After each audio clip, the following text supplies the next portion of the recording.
नमस्कार सर, स्वागत है आपका इन्वेस्ट आनंद चैनल पर। दोस्तों, यहाँ पर मैं शेयर मार्केट, म्यूचुअल फंड से लेकर के मेरे दूसरे चैनल @लर्न प्रॉमिस, इस चैनल पर आप लोग जो कमेंट करते हैं उसका जवाब, आपके पोर्टफोलियो का रिव्यू इस चैनल पर करता हूँ। क्योंकि वहाँ पर जब मैं वीडियो बनाता हूँ और अगर मैं उस वीडियो में आपके बहुत सारे कमेंट लेता हूँ तो मेरा वीडियो काफी लंबा हो जाता है। इसलिए जो लोग भी मेरे इस चैनल पर कमेंट करते हैं, याद रखिए हैंडल क्या है, @लर्न प्रॉमिस। इस चैनल पर जो लोग अपना पोर्टफोलियो रिव्यू कराने के लिए कमेंट करते हैं या अपनी समस्याओं के लिए सवाल भेजते हैं, उनके सवाल, उनके कमेंट मैं इस चैनल पर लेता हूं। चलिए शुरू करते हैं आज का ये वीडियो। तो सबसे पहले मैं कमेंट लेता हूं आपके सामने, आप देखें। किशन सिंह जी हैं, ये लिखते हैं, नमस्ते सर, मेरे पास SBI के 4 फंड हैं। SBI blue chip, SBI magnum, ESG, SBI technology, SBI Contra. ये कुल मिला के कुल अमाउंट 4,000 रुपए, एक 1,000 रुपए से कुछ करके 4,000 रुपए की SIP करते हैं। तो देखिए, पहली बात तो किशन सिंह जी, ओनली SBI यानी एक ही AMC के म्यूचुअल फंड आपके पास हैं, जबकि मैं ये कहता हूं कि हमारे पास में अलग अलग AMC के म्यूचुअल फंड होना चाहिए। एक तो ये हो गया, आप चाहें तो इसको सुधार सकते हैं। दूसरा, आपके सारे फंड रेगुलर ग्रोथ प्लान है, जबकि रेगुलर फंड का एक्सपेंस रेशो ज्यादा होता है। इसलिए मैं हमेशा सलाह देता हूं कि आप डायरेक्ट ग्रोथ प्लान में अपना इन्वेस्ट करें, जिसका एक्सपेंस रेशो काफी कम होता है। SBI पहले, और दूसरी चीज जो मुझे लगता है वो मैं आपसे बात करता हूं, बाकी पैसा आपका है, जैसा आपको करना है आप वैसा करें। ये जो SBI मैग्नम ESG फंड है, ये थीमेटिक फंड है। उसके बाद ये टेक्नोलॉजी अपॉर्चुनिटी सेक्टोरल फंड है, और ये थीमेटिक और सेक्टोरल फंड मुझे बिल्कुल पसंद नहीं है। चलिए अब अगले कमेंट पे आते हैं।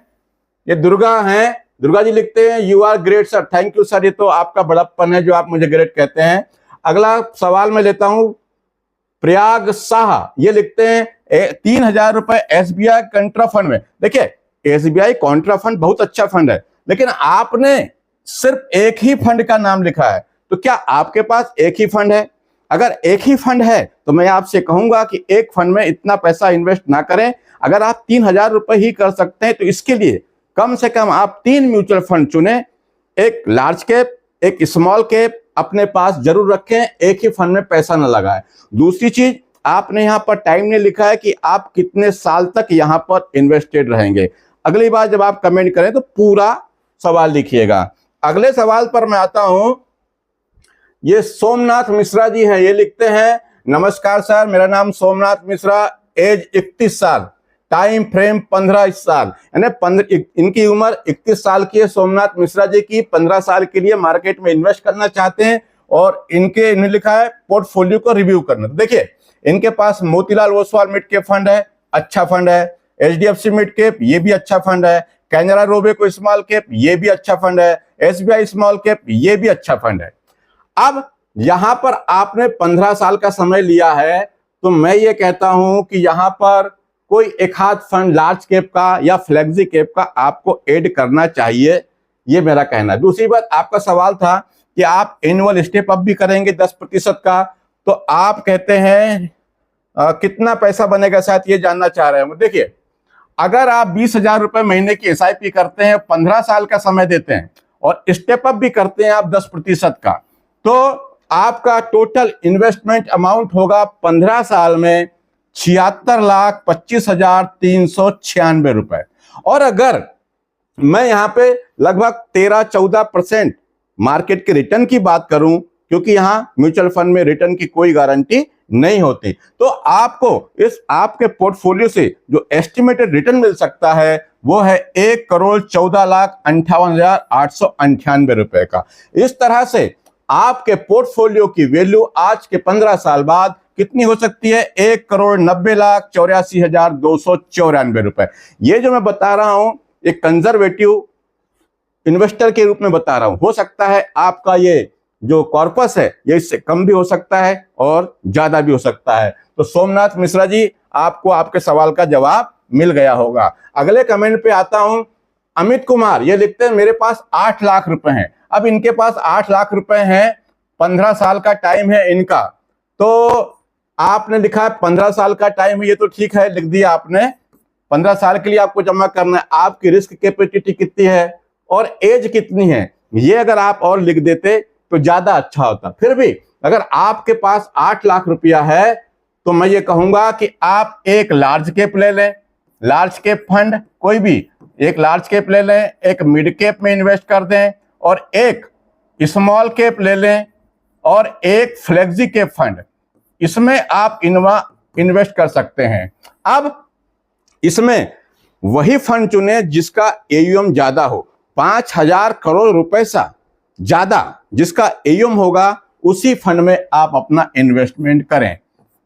ठीक है सर। अब अगले कमेंट पे आता हूं, ये अजाज खान सर हैं, ये लिखते हैं सर मेरी 3 बेटी हैं, एक बेटी विकलांग है, देखती है न चलती है, 2 बेटी अच्छी हैं, उनकी एजुकेशन और शादी के लिए इन्वेस्टमेंट करना है मुझे, 20 साल बाद 10 करोड़ रुपए चाहिए, कितना लमसम करना होगा और साथ में कितने की एसआईपी करनी होगी और कौन से फंड में करूं, आपने ये लिखा है। तो देखिए आपका जो लक्ष्य है, टारगेट है, वो काफी बड़ा है, 10 करोड़ का। अब आपने यहां ने लिखा है अब 20 साल का समय दिया, तो देखिए अगर आपको 10 करोड़ रुपए चाहिए कितने समय में मांगा आपने, 20 साल में, तो 20 साल में 10 करोड़ रुपए के लिए अगर आप एक साथ 61 लाख रुपए, जी हां, एक साथ 61 लाख रुपए जमा करते हैं और 20 साल तक इन्वेस्टेड रहते हैं तो लगभग आपको रिटर्न यहां पर मिल सकता है, आपके पोर्टफोलियो की वैल्यू हो सकती है 9,98,35,878 रुपए। रिटर्न की कोई गारंटी नहीं है, रिटर्न कम ज्यादा हो सकता है। और अगर आप एसआईपी की बात करूं तो आपको हर महीने 71,000 रुपए की एसआईपी करनी होगी 20 साल तक। अगर आप 71,000 रुपए महीने की एसआईपी हर साल करते हैं तो आपके पोर्टफोलियो की वैल्यू हो सकती है 9,42,22,214 रुपए। फंड की बात है तो आपके सवाल का जवाब आपको मिल गया होगा। अब मैं अगले कमेंट पे आता हूं। मनोज कुमार सर लिखते हैं जय हिंद सर, मैं आर्मी में सोल्जर हूं, मुझे 10 लाख इन्वेस्ट करना है 15 साल के लिए, स्टॉक में इन्वेस्ट करूं या लमसम फर्स्ट टाइम इन्वेस्ट करना है, कर रहा हूं, समझ नहीं आ रहा। देखिए मनोज कुमार जी, आप देश के रक्षक हैं, आपको सबसे पहले तो मेरा सैल्यूट, जय हिंद। दूसरी बात आप पहली बार इन्वेस्ट कर रहे हैं, ये आपने लिखा है, पहले से आप इन्वेस्टेड नहीं हैं, मतलब म्यूचुअल फंड में करें, शेयर में ना करें। मल्टी का मतलब अलग अलग प्रकार के फंड आपके पोर्टफोलियो में हैं। अब आपको 10 लाख रुपए इन्वेस्ट करना है तो जो मुझे अच्छे लगते हैं वो मैं आपको बताता हूं, पैसा आपका है। लेकिन यहां वीडियो में मैं जो भी म्यूचुअल फंड बताता हूं, मेरे कही हुई बातों पे जाके इन्वेस्ट मत कर दीजिए, बल्कि अपने रिस्क के अनुसार इस म्यूचुअल फंड के बारे में और जानिए, समझिए, उसके बाद इन्वेस्ट कीजिए तो ज्यादा अच्छा आपको लगेगा। क्योंकि मैं एक बात जानता हूं कि आपके पैसे को आपसे अच्छा उसकी देखभाल कोई और नहीं कर सकता। मैं आइडिया देता हूं, रास्ता बताता हूं, आप उस रास्ते पे जाकर इसके बारे में और समझिए और अपना। पर मैं 10 लाख रुपए को कैसे इन्वेस्ट करता, तो देखिए एसबीआई हाइब्रिड फंड, ये यहाँ पे डेट और इक्विटी का मिक्सर होता है, तो यहां पर मैं 2.5 लाख रुपए इन्वेस्ट कर देता। Nippon India large cap fund में 2.5 लाख रुपए इन्वेस्ट कर देता और HDFC mid cap opportunity fund में 2 लाख रुपए इन्वेस्ट कर देता और आईसीआईसीआई प्रू का Nifty small cap 250 index fund, यहां पर 2 लाख रुपए का इन्वेस्ट कर देता और पराग पारिक फ्लेक्सी कैप में 1 लाख रुपए का इन्वेस्ट कर देता। पर ये सारा पैसा, इतना तो मैं करता, लेकिन एक साथ सारा पैसा इन फंड में नहीं डालता, बल्कि थोड़ा थोड़ा करके 2 महीने 3 महीने में अपने पैसे को इस पोर्टफोलियो में शिफ्ट कर देता। लेकिन ध्यान ये रखिए कि मैं ये कहता हूं कि रेगुलर ग्रोथ प्लान की बजाय आपको डायरेक्ट प्लान लेना चाहिए, जहां पर एक्सपेंस रेशो कम होता है। अनिल सर हैं, ये लिखते हैं bank of India small cap fund में 4,000, मल्टी कैप में 5,000 एंड फ्लेक्सी कैप में 6,000 and Nippon India multi cap asset allocation में 5,000 प्लस 10% का टॉपअप। अनिल सर, आप 10% का टॉपअप करना चाहते हैं और आपके पास समय है 30 साल। बहुत अच्छा समय है सर आपके पास, 30 साल बहुत बढ़िया समय होता है। मगर आप साथ में यहां पर पैसा इकट्ठा करने के साथ साथ आप ये चाहते हैं कि 30 साल बाद आप SWP भी करें, यानी आपको सिस्टमेटिक विड्रॉल प्लान के जरिए हर महीने कुछ ना कुछ पैसा चाहिए। तो आप इस बारे में जानना चाहते हैं। तो देखिए, अब मैं आपके पोर्टफोलियो को देखूं, अभी आपकी SIP चल रही है 20,000 रुपए की और आप 10% का टॉपअप करेंगे और टाइम आपका 30 साल है।